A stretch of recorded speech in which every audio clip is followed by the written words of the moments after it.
और आपको बता दें कि चुनाव परिणाम से पहले इंडी में एक बार फिर से खटपट शुरू हो गई है। अब अधीर रंजन चौधरी ने ममता बनर्जी पर बड़ा हमला बोला और कहा कि ममता बनर्जी की बातों पर भरोसा नहीं, ममता बनर्जी गठबंधन छोड़कर भाग गई हैं। अधीर रंजन चौधरी ने यह भी दावा किया कि वो एनडीए में भी जा सकती हैं, तो ममता की बातों का कोई भरोसा नहीं। आइए आपको सुनवाते हैं कि अधीर रंजन चौधरी ने कैसे ममता बनर्जी पर जोरदार हमला बोला। मैं उनसे भरोसा नहीं करते, गठबंधन छोड़ के भागी उन्होंने, उनकी बातों पे कोई भरोसा नहीं। अगर बीजेपी की तरफ ज्यादा भारी रहे तो वो उस तरफ भी जा सकते। मुझे उनके ऊपर कोई भरोसा नहीं कि गठबंधन तोड़ने वाली ममता बनर्जी सबने देखा है। तो जब गठबंधन बढ़ रहे थे उस समय आरोप लगाना चाहिए था ना।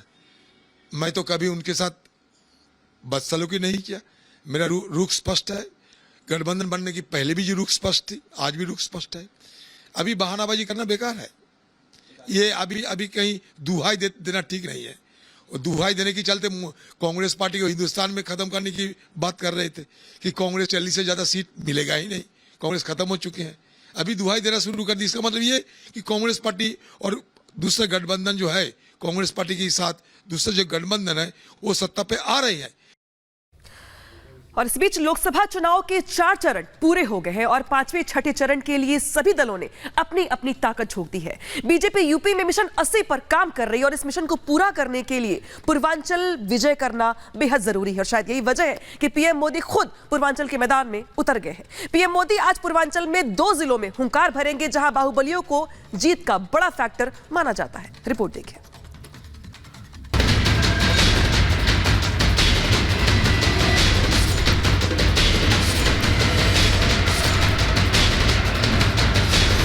कहते हैं कि दिल्ली की सत्ता का रास्ता उत्तर प्रदेश से होकर गुजरता है और उत्तर प्रदेश में जीत की गारंटी को पूर्वांचल तय करता है।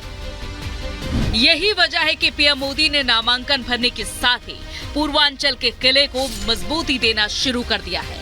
एनडीए के लिए पूर्वांचल कितना जरूरी है, इसका अंदाजा इस बात से लगाया जा सकता है कि पीएम मोदी आज ताबड़तोड़ 4 जिलों का दौरा करेंगे। बीजेपी प्रत्याशियों के समर्थन में हुंकार भरेंगे।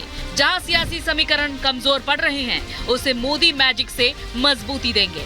पूर्वांचल की अहमियत को इस बात से समझा जा सकता है, इस लोकसभा चुनाव में पीएम मोदी एक दिन में सबसे ज्यादा रैली पूर्वांचल में ही कर रहे हैं। आज आजमगढ़, जौनपुर, भदोही और प्रतापगढ़ में पीएम मोदी की रैलियां होंगी और मेगा रोड शो भी होगा। इन 4 जिलों में से जौनपुर और प्रतापगढ़ सबसे ज्यादा सुर्खियों में है। बसपा से धोखा खाने के बाद जौनपुर के बाहुबली नेता धनंजय सिंह ने खुलकर बीजेपी का समर्थन कर दिया है। वहीं उनकी पत्नी श्रीकला सिंह ने गृह मंत्री अमित शाह से मुलाकात भी की है। मुलाकात की तस्वीरें सामने आई तो श्रीकला के बीजेपी में शामिल होने के कयास लगाए जाने लगे। लेकिन इस मुलाकात के बारे में श्रीकला ने क्या कहा, जरा वो सुन लीजिए। पहले से भी हम 2019 में बीजेपी का मेंबर है और हम इधर आने के बाद हम जो एक ड्राइव था, मेंबरशिप ड्राइव था बीजेपी का, हम सबसे ऑलमोस्ट सबसे बड़ा मेंबर्स किए थे, माइक्रो मेंबरशिप था, हम किए थे।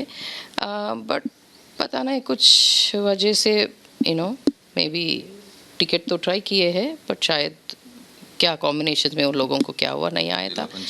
जिला पंचायत में भी हम इंडिपेंडेंट लड़के ही हम most of the time Dhananjay Singh ji का इंडिपेंडेंट पॉलिटिक्स है।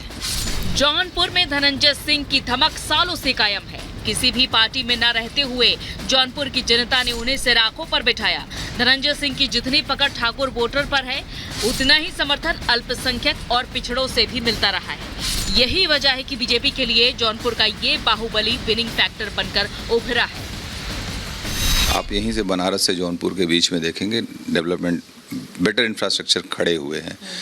तो जिस तरीके से रोडों का जाल बिछा है, NHAI ने अच्छा काम, रेल में बहुत काम हुए हैं। तो 2014 के बाद से रेल में अच्छा काम हुआ है, बहुत सी चीज़ों के काम हुए हैं और इंफ्रास्ट्रक्चर अच्छा हुआ है। प्रधानमंत्री जी हमारे आज जनपद में भी हैं। मैं ज़रूर उनसे यही आग्रह करूंगा कि जो एक नौजवानों में नौकरी को लेकर बात है, गवर्नमेंट जॉब को लेके, उसका पिटारा खोला जाए। धनंजय सिंह के बयान से साफ है कि पीएम मोदी आज जब जौनपुर में मौजूद रहेंगे तब बीजेपी प्रत्याशी के साथ मंच पर श्री कला सिंह भी नजर आ सकते हैं। वही बात प्रतापगढ़ की करें तो यहाँ बीजेपी प्रत्याशी और मौजूदा सांसद संगम लाल गुप्ता के पक्ष में पीएम मोदी रैली करेंगे। प्रतापगढ़ में बाहुबली विधायक रघुराज प्रताप सिंह जीत का बड़ा फैक्टर माने जाते हैं। बीजेपी को जब भी जरूरत पड़ी राजा भैया उनके साथ खड़े नजर आए। लोकसभा चुनाव के बीच गृह मंत्री अमित शाह से मुलाकात की, अपनी पार्टी के पदाधिकारियों के साथ बैठक की, लेकिन ऐन वक्त पर न्यूट्रल रहने का फैसला लिया है।